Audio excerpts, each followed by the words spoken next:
Hello. Oh, timely. Isn't Welcome. that the hello sound of 2020?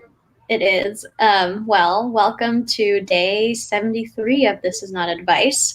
Roy and I are here from Bloomberg Beta to answer your questions about work. And it's not advice because we're not telling you how to live your life, just sharing our thoughts on what have been helpful for us.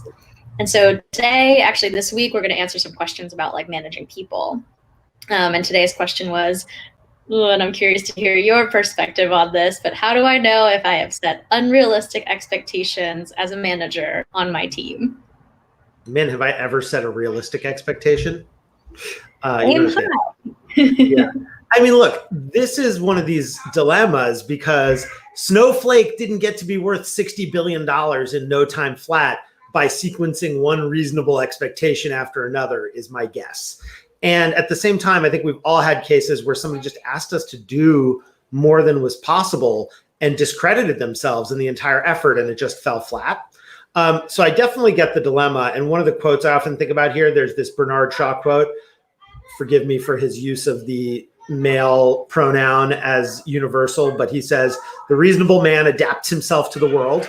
The unreasonable one persists in trying to adapt the world to himself. Therefore, all progress depends on the unreasonable man or woman or person who identifies as neither."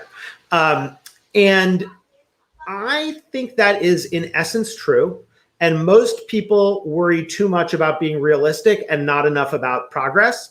I think, as with many things, it is timing and dosage. And so I think answering this question is sort of like answering, how do I know if I've spoken too loudly in a meeting? Which is, you just have to look for the cues from your environment and practice. And so my offer for people to consider as leaders is make yourself slightly uncomfortable by pushing a little harder with your expectations than you think and see if it works. And if it works, build on it. But of course, ultimately, if you've set something that's too hard, something is going to have to give. The confidence of the team, sanity, or you'll have to invent your way out. And just willing it to happen is actually not enough. You have to will it to happen and have the skill and practice to make it happen, which is why I'll just make one last observation, then I'll shut up. I actually think that the people with the least realistic expectations are often the most experienced people.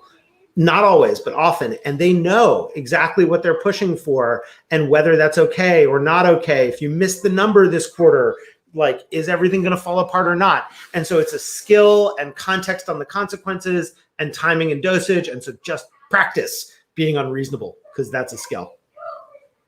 Well, and actually, shout out to one of our portfolio founders, Kieran, because at Textio, she actually had a great thread on this today. Oh, did she? That might have been the inspiration for this podcast. Awesome. Okay, there you go. Well, she had a whole thread about how to manage and pitfalls of managing. And I thought one of the points that I really loved was how managing up, cross, and over is really important. And I think when you're setting expectations, that is also like really good pre-work, right? Just to know, what are your direct reports expecting and what are they capable of? What's their bandwidth?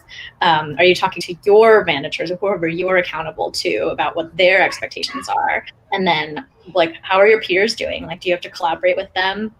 And what's their bandwidth? And so I know for myself, at least, like, that is, as someone who has been managed by wonderful people with very high expectations, it is always that level of pre-work, I think, has always been helpful.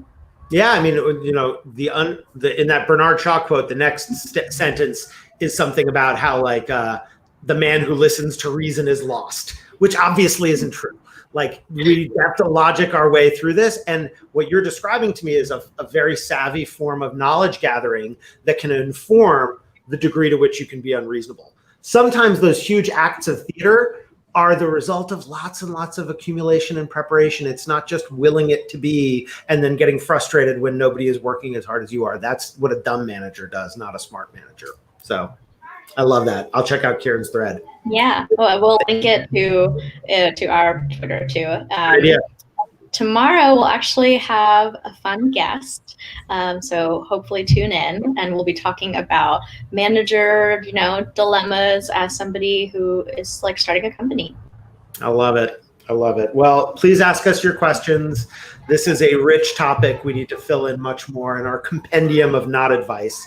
And thank you, man. I'll see you tomorrow. Well, See you tomorrow. on this tomorrow.